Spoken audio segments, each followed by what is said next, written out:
Programme के तहत आज के हमारे ख़ास मेहमान हैं मलखान सिंह लोधी साहब। मलखान सिंह लोधी साहब के बारे में बता दूं, हम लोग बचपन से के दोस्त हैं।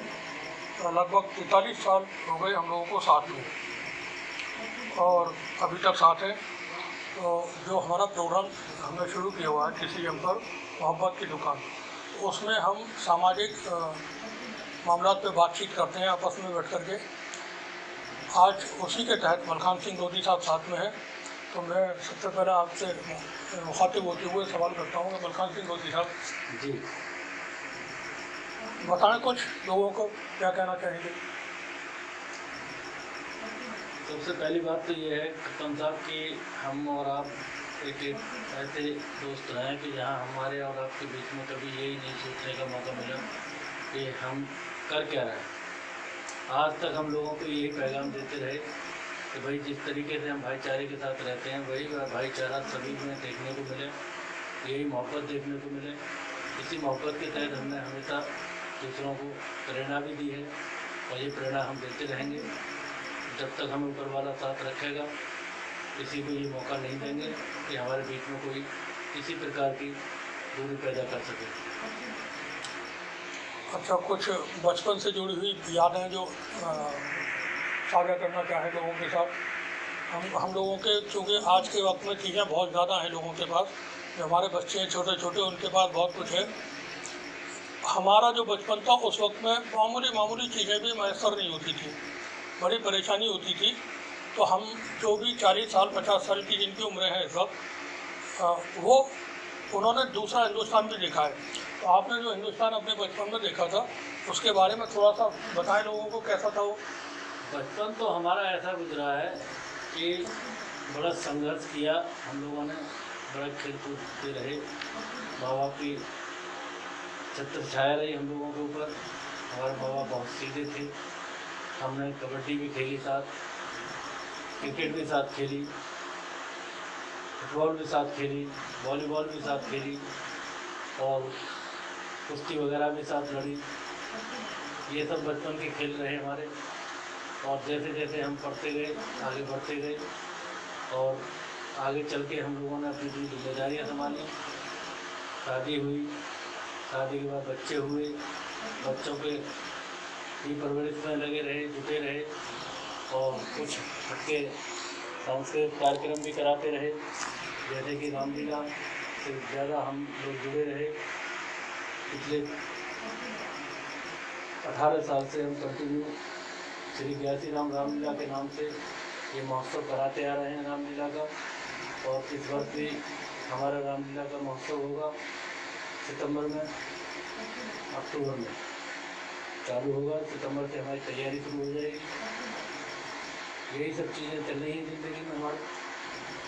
अच्छा, बता दें मलखान सिंह रामलीला में पाठ करते हैं और उसमें अलग अलग पाठ इन्होंने अब तक किए। अंगद का किया है, हनुमान का खासतौर से।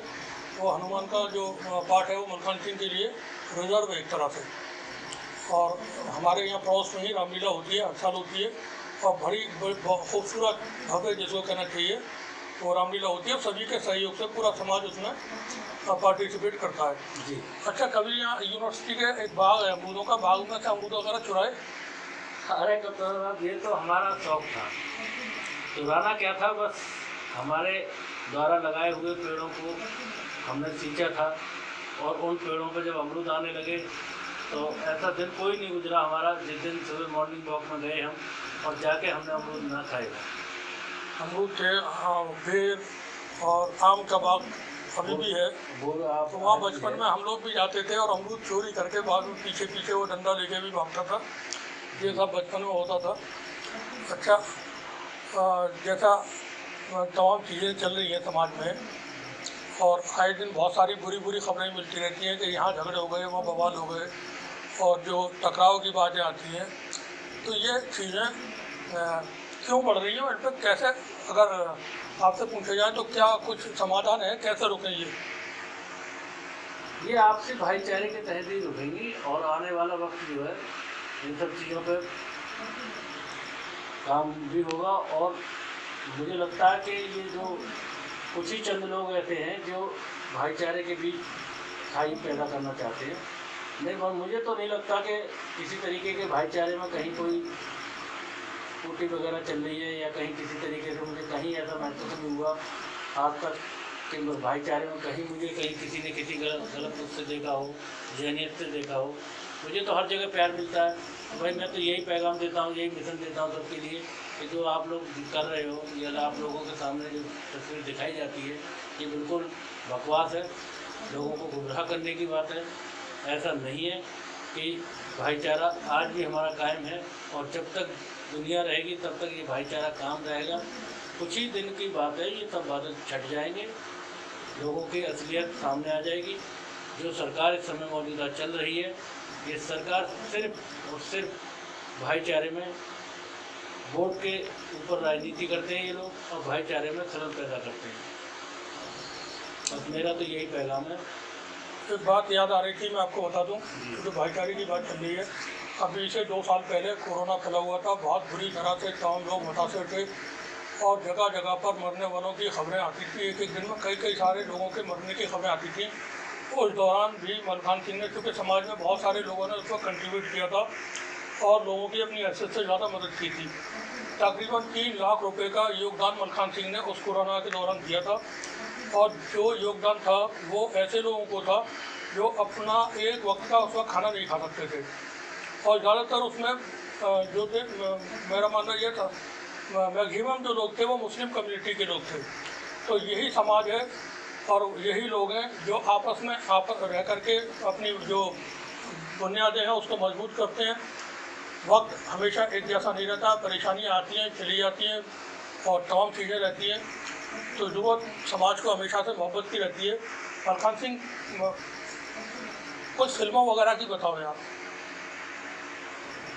फिल्मों को तो कैसे घंटा गोल करके जाया करती थी और घंटा गोल करके, तो ये समझ लो कि हमने कोई हफ्ता ऐसा गया हो जिसमें हमने अपने दोस्तों के साथ, अपने बचपन के साथियों के साथ पिक्चर ना देखी हो।